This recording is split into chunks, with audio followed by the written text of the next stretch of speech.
Boa noite. O Supremo Tribunal Federal começa a julgar medidas cautelares em ações sobre imunidades de deputados estaduais. Os ministros estão analisando 3 ações em que a Associação dos Magistrados Brasileiros questiona dispositivos das constituições dos estados do Rio Grande do Norte, do Rio de Janeiro e do Mato Grosso, que permitem que as assembleias legislativas revoguem prisões de deputados estaduais determinadas pela Justiça. O que se viu, o que se vê desde a Constituição de 88 é um cenário de contaminação absoluta das câmaras legislativas por cidadãos que estão se valendo das imunidades para a prática de atos criminosos. Não apenas nesses estados objeto dessas ADIs.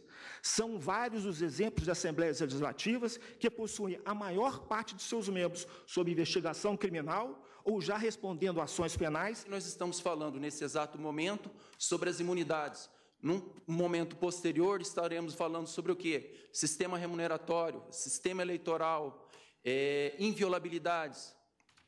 Por essa razão, defende-se reiteradamente, com base na jurisprudência do STF, a manutenção das imunidades formais dos parlamentares, sempre, lógico, em função do exercício do mandato parlamentar ou em decorrência dele. Para o Ministério Público, as normas estaduais ferem a Constituição. Quando essas normas estaduais desafiam a validade das ordens judiciais, assumindo que tem sobre o conteúdo delas um mínimo poder revisional e a possibilidade de fazer descumpri-las imediatamente, estas normas certamente violam o princípio constitucional da separação de poderes. O ministro Marco Aurélio, relator de uma das ações, defendeu que os deputados estaduais têm direito às imunidades concedidas pela Constituição Federal aos congressistas. A regra é clara e não deixa margem para dúvidas. Os deputados estaduais têm a inviolabilidade conferida aos membros do Congresso Nacional. O dispositivo não abre campo a controvérsias semânticas.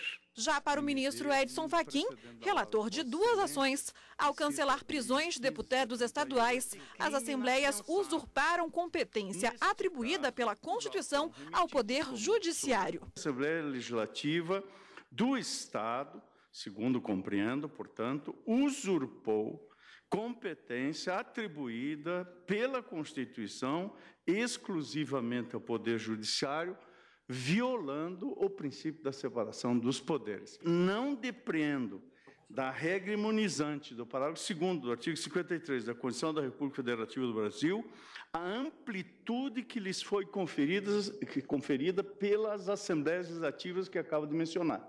Neste caso, Rio de Janeiro, Mato Grosso e Rio Grande do Norte, por ocasião da edição de resoluções que revogaram prisões preventivas decretadas pelo Poder Judiciário. Não confere atribuição ao Poder Legislativo para revisar juízos técnicos jurídicos emanados do Poder Judiciário.